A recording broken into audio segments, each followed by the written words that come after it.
जदयू के राष्ट्रीय अध्यक्ष उन्होंने 2007 में मनमोहन सिंह को ज्ञापन देकर मांग की थी कि लालू यादव रेल मंत्री रहते हुए नौकरी के बदले लोगों की जमीन लिखवा रहे हैं।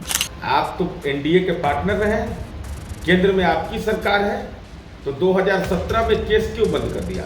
ये जो ललन सिंह हैं, इनका तीर बहुत निशानी पर लगता है।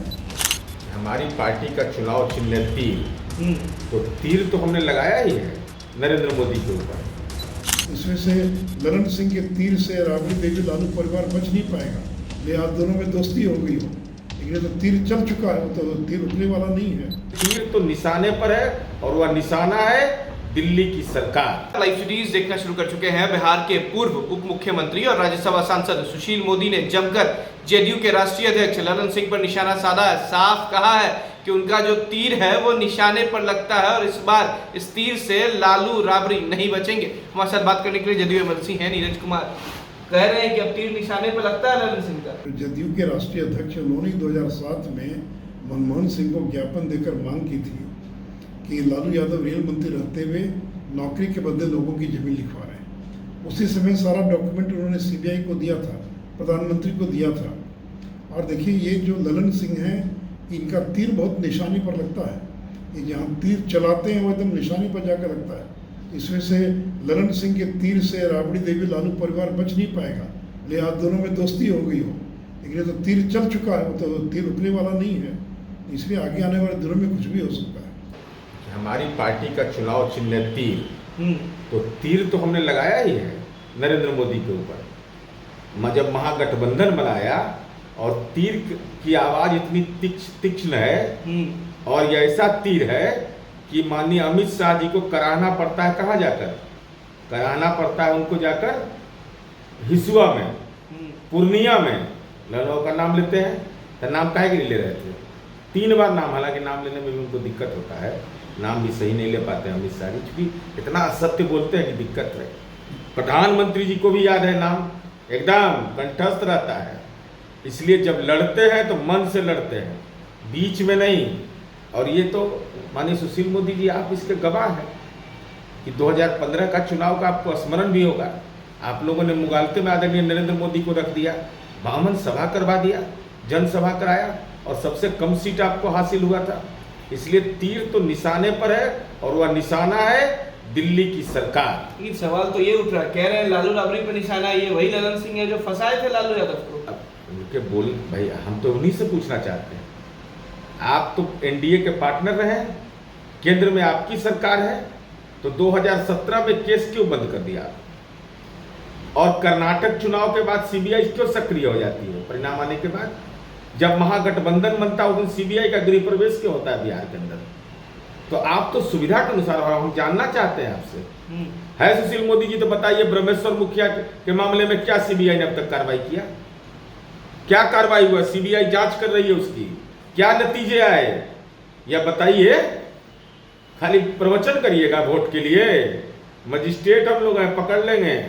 और ललन बाबू का जो तीर है वो सीधे इस बार कमल को मुरझा रहा है, कमल को। महाभोज को लेकर भी फिर से राजनीति है। अब ललन सिंह को लेकर यह भी कह रहे हैं कि उनके पास जनाधार तो बचा नहीं है, अब खिला खिला कर वोट लेंगे। तो हम तो कम से कम कार्यकर्ता का सम्मान कर रहे हैं, लेकिन आप हिडेनबर्ग में खा रहे हैं, फ्लैट बना रहे हैं, सब का खुलासा करने वाले हैं। कहाँ कहाँ कौन मकान बनाए हुए, कितना जमीन लिए हुए है। इतना त्याग तपस्या बलिदान का नारा लगाता है, अब मौका मिलेगा तो लूट लेंगे देश सारा, सबका। ये लोग राजनीति में कितना कुकर्म किया है संपत्ति के मामले में। कहां से संपत्ति का सृजन हुआ? कैसे संपत्ति का ग्रोथ रेट, देश का विकास दर नीचे जा रहा है या संपत्ति का ग्रोथ रेट आगे बढ़ रहा है नेताओं का? ये भाजपा के नेताओं के पास भी अच्छी संपत्ति, अच्छा है, एकदम अच्छा है। यही नहीं, बाहर में भी है सब, बाहर में देश के एक देश एक नारा।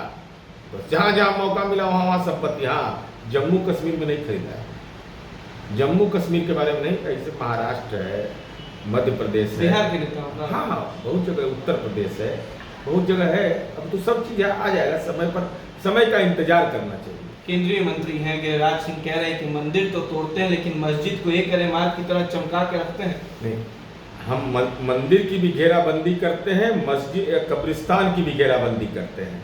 और जिस समय जहाँ तक मुझे स्मरण है, ठीक है, नितिन नवीन जी हमारे छोटे भाई जैसे हैं, पथ निर्माण मंत्री थे, उनके समय ही इस सहमति मिली थी। हम तो पटना विश्वविद्यालय में पढ़े हैं और उसके लिए जगह की व्यवस्था भी की जा रही है। ईश्वर के प्रति सम्मान। नहीं तो मैं भारतीय जनता पार्टी जानना चाहता हूँ माननीय केंद्रीय मंत्री गिरिराज सिंह जी से कि बड़ी पटन देवी है, आस्था का केंद्र है, बताइए 1 रुपया भाजपा वाले आप लोग 1 रुपया लगाए। आप बताइए तरेत में जहाँ अभी बाबा का कार्यक्रम हुआ है वहाँ 1 रुपया आपने अनुशंसा दिया है आप लोगों ने? 1 रुपया का अनुशंसा दिखावे भाजपा। इनके विधान पार्षद और राज्यसभा के सांसद ने 1 रुपया का दिया हो।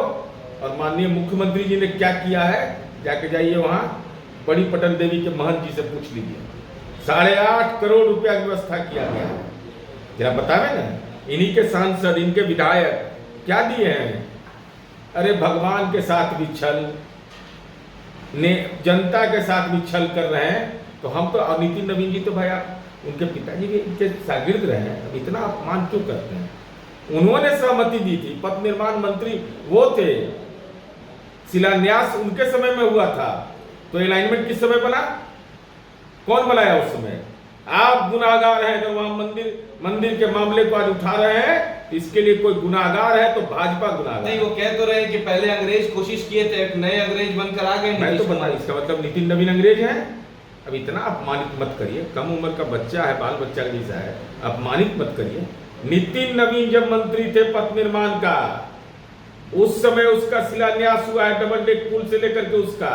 इसका मतलब नितिन नवीन ने सहमति दिया, तो नितिन नवीन भाजपा के है, उस सनातनी हिंदू नहीं है। ये तो सीधा और उस लड़के को आप अपमानित कर रहे जिनके पिता के मित्र रहे, राजनीतिक मित्र नहीं, व्यक्तिगत मित्र है, मैं जानता हूं।